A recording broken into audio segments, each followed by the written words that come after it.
As long as you don't see their oneness, okay, you're terrified of your true nature. Because that's why we feel lonely. Got it? Because love and loneliness are both one. But when we see their oneness, everything is one. There are no opposites. Okay? And Course in Miracles makes that very clear. God is. When we see that it just is, then fear cannot exist anymore. Because fear and love can coexist when love is not pure and unconditional, when it's still human love and there is fear, and they both can coexist back and forth, because the polarities or the duality is still active and you're being torn. Now when people, for example, initially they come to Satsang, in the beginning they're torn.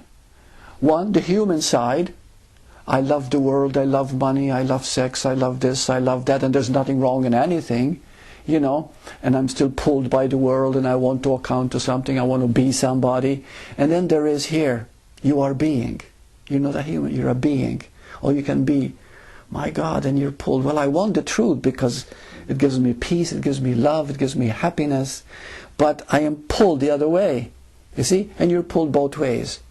Until you bring them together. The human and the being are not really opposite. Although they seem to be. They are one. They need each other. Without human, you can never realize being.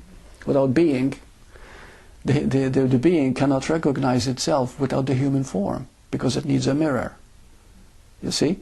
So the two are really one. Human being is one. Well, the moment you realize that oneness, that's peace. Now, once you realize it, that peace is lasting. Nobody can take that away from you. You see? There's nowhere to go, nothing to do, nothing to achieve. You never die.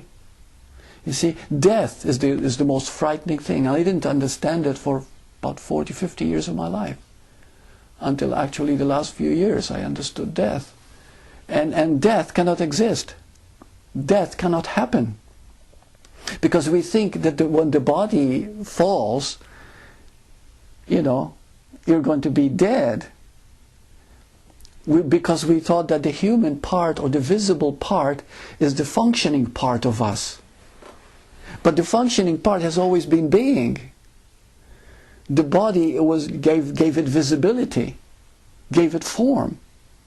But the seeing, the hearing, the touching, the experience, the sensation, everything is done by being, which is consciousness. See? Why did being choose such a short frame? In form. First of all, when we think about the being choosing and the being deciding, these are terms for the mind to understand. But it doesn't choose, it doesn't decide.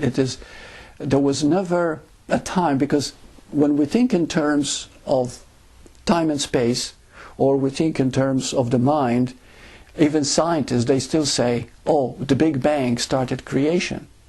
Well, it might be that created the earth, yes.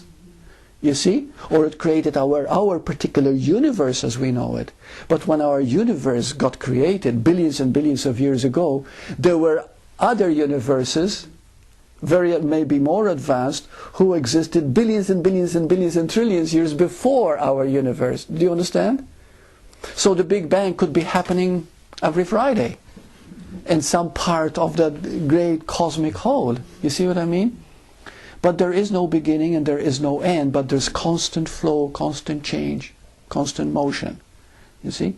It was, Buddha was one of the first that made it very clear. There is no creation.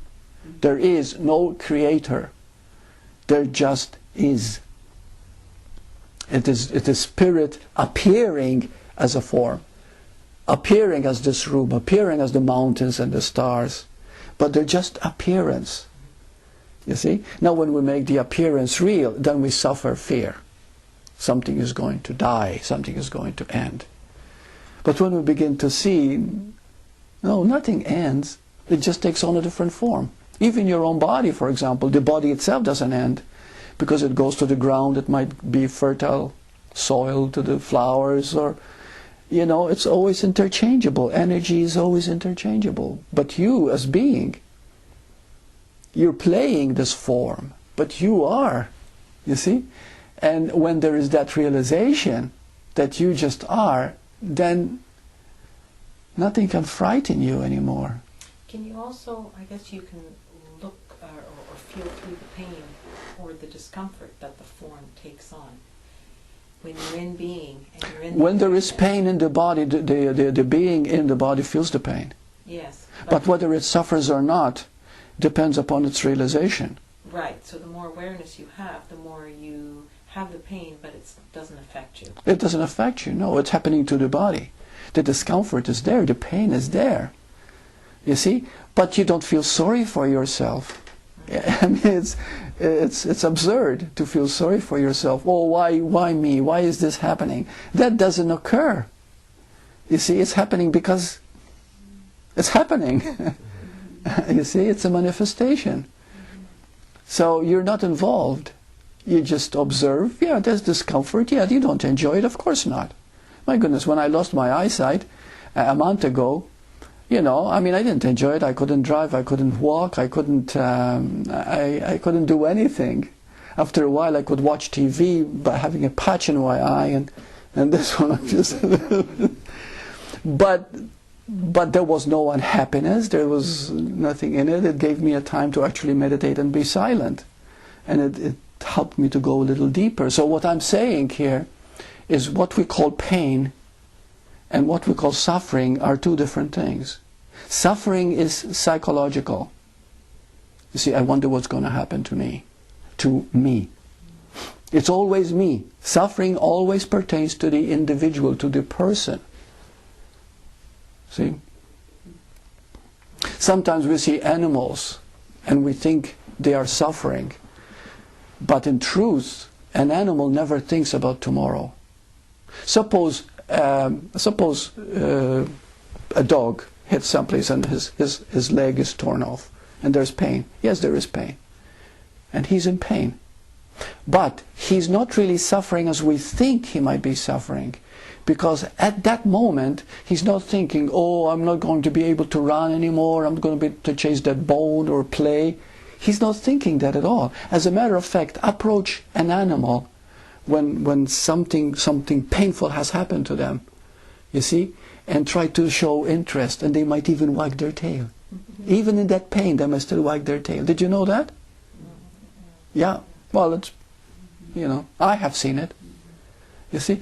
So it means even though he's suffering, he's still relating to the moment. In suffering, when you're really suffering, psychological suffering, you don't relate to the moment. You're too caught in your own melodrama. What's going to happen to me? Oh my God, you know. You see? So we have to see the difference. Yeah, pain is pain. When Bhagavan was dying from cancer, and his body was shriveled up and in his last moments, and of course he knew there was pain, but he could still glow. He was still radiant with the people around him because he knew that this is happening to the body that he's inhabiting, but not him. He is free. And it is that understanding that the mind cannot grasp. But once you begin to feel it, you see, it's not the same. Why would that not lessen the pain? It would lessen the pain because at the Manager Foundation, they made a research what pain is, and they found that pain is mostly emotional. So two people would suffer the same pain. The more emotional person, the more they would scream and yell and feel sorry for themselves. You see? So they're more caught in it. So we can say that Bhagavan did not feel the pain as much as another person would be in the same predicament. Yeah, because someone you see?